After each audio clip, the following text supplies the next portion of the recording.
Upper Echelon is brought to you by Deloitte for innovative thinking and thorough strategic planning. Turn to Deloitte. Jan Nelson, Chief Executive of Pan-African Resources, is in our Upper Echelon this week. And Jan, it's interesting to look back that you started your career in the mining industry by going to the University of Johannesburg and doing geology. Why did you decide on that university in particular? I think it was the closest to home. So that's why I went to, at that stage still known as Rand Afrikaans University, but now University of Johannesburg.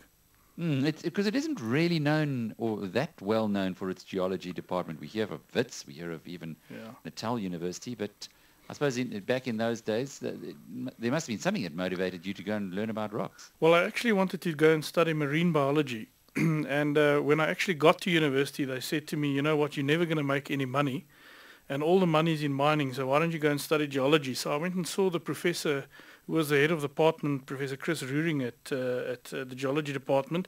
And when he started telling me about all the plates and how they move and crash and generate lava and I was hooked, and I said, I want to study geology. So that's how it started. And they actually had quite a good geology department at RAU. It's a shame. We're so rich in our history. I mean, one of the oldest rock formations in the world here in South Africa, and yet not too many people know about it. No, it's actually quite sad. But look, in the geological fraternity, it is quite well known, and there's a lot of professors that come out to South Africa on a regular basis to still study the rocks here. And you have the oldest rock formation, I think, in the world, where you guys mine in Barberton. Yes, yes. Did that, that I guess was the enterprise transforming transaction that everyone talks about. 2007, you were running a small little business called Pan-African Resources, doing some exploration on the continent, and the Metrex group decided it wanted to sell, or did you decide you wanted to buy? No, it was quite an interesting transaction. We were an exploration company with projects in Ghana, the Central African Republic, and Mozambique. And I think the decision at that stage from Metrex was they were a multi-commodity vehicle, and they thought that if they took the mine, the gold mine, which they didn't think got a premium in this multi-commodity vehicle, and put it with a company that had a project pipeline, it would get a re-rating. That unfortunately never happened, but inherently that was the birth of Pan-African, and and currently Barberton is our flagship. So it was a very good transaction for us in the end. It had been around for, well, it's been going since the 1800s or the late 1800s, the mines down there. Is there still a lot of gold left? Yeah, we've spent quite a lot of money in the last 3 or 4 years on the mine, and we've extended the life to over 15 years.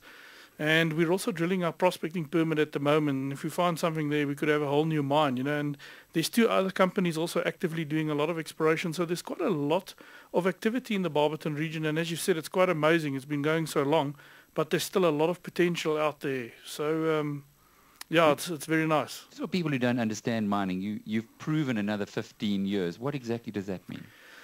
It just means that we've applied we've applied geological and drilling methods to such a level that there's enough confidence that we will be able, when we go down there and find it at the right grade and the right volumes and at current conditions in terms of costs, that we can actually extract those reserves and resources economically. So it's just to give that comfort that we've applied science and we've applied enough data to it to show that it can work. If it's been mined since 1874, is it one of those formations where the deeper you go, the gold just continues?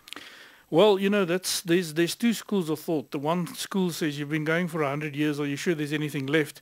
And the other school says, well, it's been going for 100 years, so there should be another 100 years. But we've certainly drilled a down-dip extension of the Fairview mine, where we're mining an ore body that's 10 to 15 meters wide at anywhere between 60 and 100 grams a ton. So, and that ore body seems to be going down for another 400 meters. So that is quite exciting. But, obviously as you go deeper, your costs increase. So we are also looking a little bit more shallow on other areas of the tenement that we hold.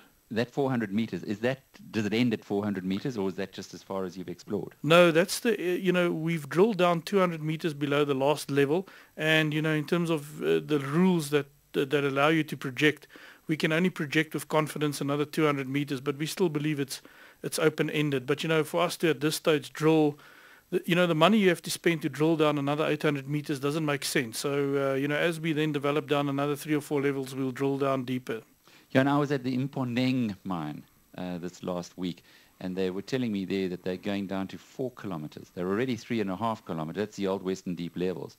Now that's a long, long way underground. How deep is it in the Barberton mines? Well, currently we're sitting at a depth of about 1.6 kilometers below surface. We have mining about 300 meters below surface, but at the deepest part of our mine we're down 1.6 kilometers. It's pretty deep.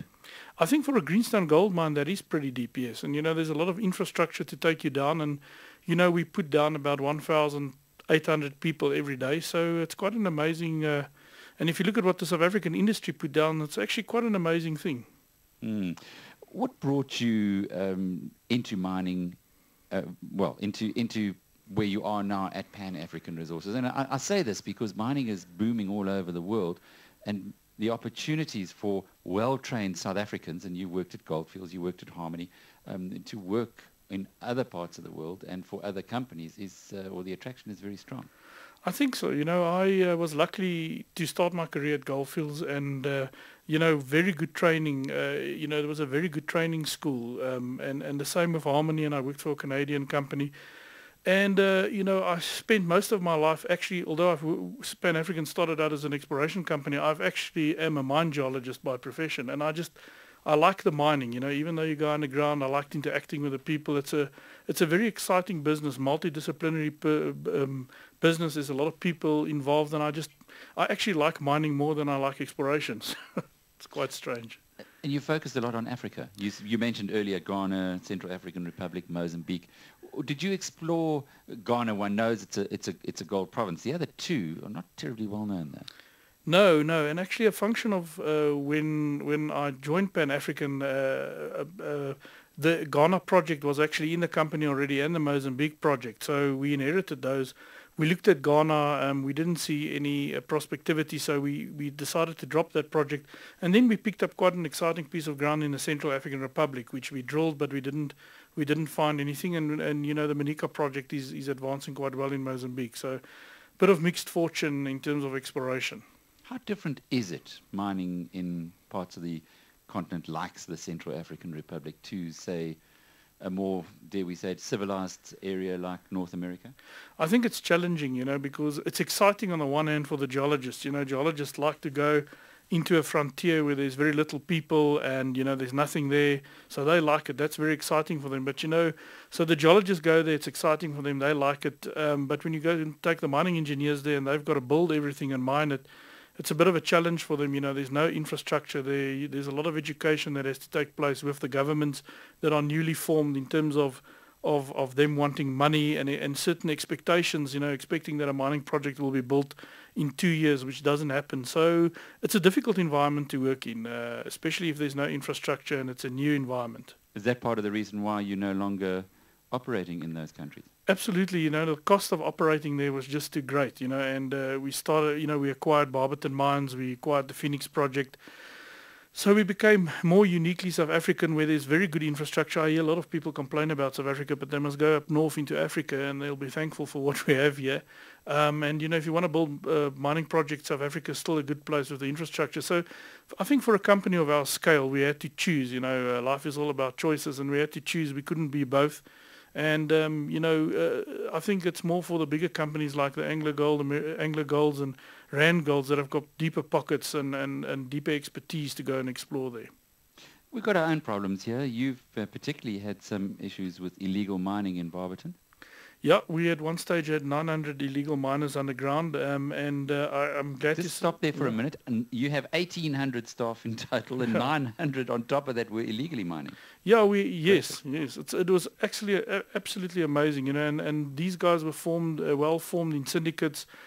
And at one stage it got quite rough. They had AK-47s, hand grenades, RPGs, tried to shoot down a helicopter that flew out the gold, held some of our people hostage at one stage. But I can say, that management, we've got a very good management team at the mine, and they managed to resolve that issue over a year and a half without any significant loss to both sides. So it was a manage an good issue outcome. like that. Did you bring in a whole bunch of your own army? No, it was quite interesting. We sort of had a twofold approach. The first approach is the number of people you put down in terms of perimeter security, but we had to bring in what you could probably call special armed units from Fidelity that went underground and sort of cleared out certain areas. But we also started an intelligence-based security approach. So, we've through another company that we still engage, we have 30 or 40 payrolls on our informants on our payroll, and they provide information in terms of what certain people are doing in terms of forming syndicates or trying to steal our gold. And I think that approach is the one that helps you. Obviously when we had the problem, we had to deal with it, and what we did is we shut down the ventilation on the mine, and in that sense brought out most of the people. But in terms of keeping a pace, the intelligence, in my opinion, is the only way you can actively manage the security on your mine. You've got to be one step ahead of the security. Otherwise, it just becomes a numbers game. It's costing you a lot, though. Security, about, last number I saw, 35 million rand a year. Yeah, but low compared to, when we had the problem in that year, we had to spend about 80 million. But, 35 million is what we have to spend on security. And yes, I agree with you, it is high. We'd like to spend nothing, but if you look at the value of our asset, that's the money, that's what we have to do to protect our asset, and we're happy to do that if you look at the value of the gold in the ground. Tough enough business, gold mining, without having to deal with this kind of issue. Yeah, but I think, these issues come along and you have to deal with them. But I must also say, we as a junior company got a lot of help from Harmony Gold Mining Company in this regard, and that helped us a lot, and I think they deserve a lot of credit for helping. They had a similar issue, didn't they? Yeah, they had similar issues, and I think they were the only or one of very few other companies that were prepared to speak out about it, and that certainly helped us, and they definitely helped us a lot. So, I've got to give them credit. If it wasn't for them, we would have it would have taken us longer to resolve the problem, and we would have gone down the wrong way in trying to resolve the problem. Jan, what about the police? If you think of something like this happening in the United States, the cops would be there in an instant and they would presumably enforce the law. Do we have difficulties in South Africa?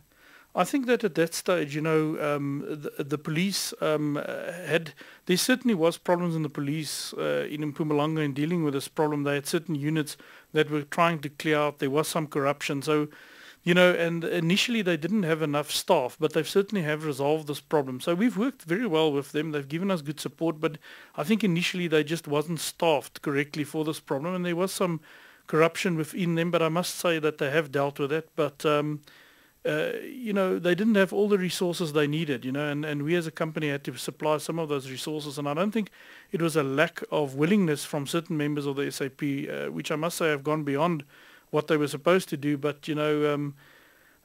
they have got a lack of resources, and that is something that I think must be looked at in the country. There was a public-private partnership in clearing out 900 illegal mining. Yeah. Incredible. It's just to close off with, you've been focused as a gold mining operation, but you're now also moving into platinum. What's attracting you there? Well, this is not an underground operation. This is simply the treatment of chrome tailings where we extract the platinum. So we've built a plant for about 100 million rand. We have started producing our first concentrate a week ago, and the cash cost of producing that platinum, palladium, rhodium and gold is about $450 an ounce, and the current price is sitting at 1,200, 300. So 40 people on a plant. There's no underground mining, so very good margins. And that's why we saw the opportunity, and we took on the project. Opportunistic, then. It's not something that you're going into long term. No, I think we will. We're certainly looking to grow that business. That business has got a 17-year life, but we are currently looking at both hard rock, platinum, and gold opportunities. Jan, what about the next step? There is still a number of junior platinum and gold miners listed on this stock exchange, other stock exchanges around the world. I just think immediately of Jubilee Platinum, who've got this wonderful resource, and also with their own processing options. Are those possibilities for Pan-African into the future? I think so. We certainly have always grown by forming strategic alliances. And I certainly think that in terms of growth in the junior sector, both gold and platinum, that the only way the juniors are going to grow is by forming strategic alliances to grow. And I certainly think there's a lot of opportunity to do that. Obviously, you've got to be careful in terms of all the CEOs having big egos. But I think if guys can sit around the table and work together, there's significant opportunity to consolidate. Jan Nelson, the Chief Executive of Pan-African Resources. And the upper echelon was brought to you by Deloitte. For innovative thinking and thorough strategic planning, turn to Deloitte.